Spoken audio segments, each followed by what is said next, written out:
Welcome back to a live edition of the Journal Editorial Report. Throughout his first year in office, President Trump's approval rating has hovered in the high 30s or low 40s, with the latest Real Clear Politics polling average putting him at 40%. And that could spell trouble for Republicans heading into the midterm election this year, with Democrats holding an almost 7-point advantage in the generic congressional ballot. So will 2016 Trump voters stick with the president in year two and turn out for GOP candidates this November? Let's bring in the panel.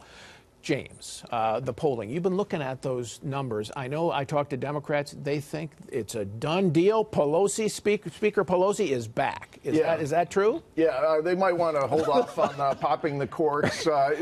Obviously, President Trump's approval ratings have never been good. They've never been beautiful. They've been more sad most of the time. But what's new is that they're improving. And on that generic ballot, which is, do you want a Republican or a Democrat in your congressional district? Yes, it looks bad for Republicans, but it's much better than it was just a few weeks ago. And I think that big tax cut is going to have just as much political force as economic force. Most of the people in this country still think they're not getting a tax cut because of what they've been told by the president's critics. So this is the political gift that will keep on giving. So you're counting on the economy to float up the sense of accomplishment for Republicans and give the voters a sense that the things are going actually okay. Why change? What do you think about that? Well, I think, first of all, we have to acknowledge that in the off years, it's usually better for the opposing party. So the Democrats have an automatic advantage. I don't think generic polling is that helpful because it really is going to depend on the candidates that the Republicans run in those districts. But the other thing is that the Republicans are basically trying to get this message out, but they're fighting against a guy who is continually shooting himself in the foot. The president of the United States. Yeah, and I think, you know, if you read his tweets, and not the one he tweeted today, I agree with James, that was a very gracious and sort of humorous way to communicate. But in general, he is abrasive and, you know, always picking fights. And I think it sort of belittles him, and people don't want to be associated with someone like that. Well, Dan, what else can the Republicans point to? They're going to try to sell the tax reform. That's good. But let's talk a little bit about Trump on foreign policy, because that's where a president has to be, has an outsized influence.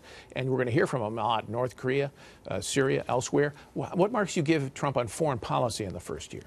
I give him pretty strong marks. I mean, let's face it, Barack Obama dealt him a very difficult hand in the Middle East, in Asia, with Russia and the rest of it. But sitting over all of this is North Korea. Well, let us recall that in September, the North Koreans detonated what is thought to be a hydrogen bomb, all right? They have shown that their intercontinental ballistic missiles can now fly a range of 5,000 or 7,000 miles.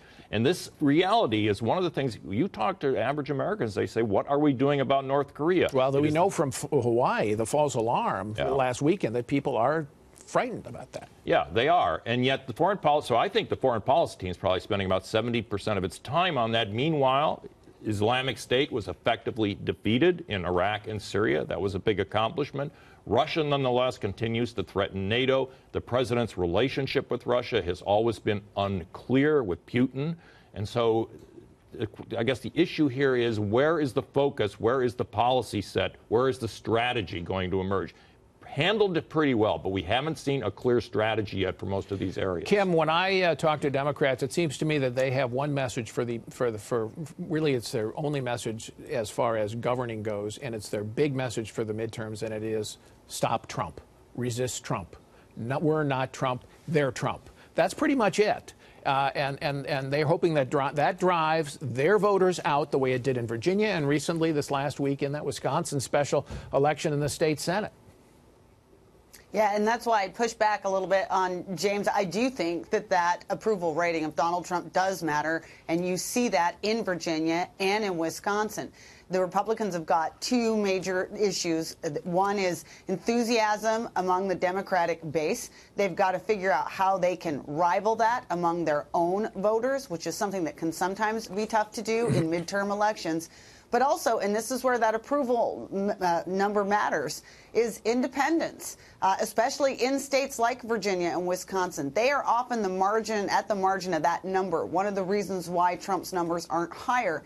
And that's something that has to be dealt with in terms of not just policy results, but his ability to communicate with those people and not actively alienate them, which is why we'd love to see more tweets like the one he put out today. Okay.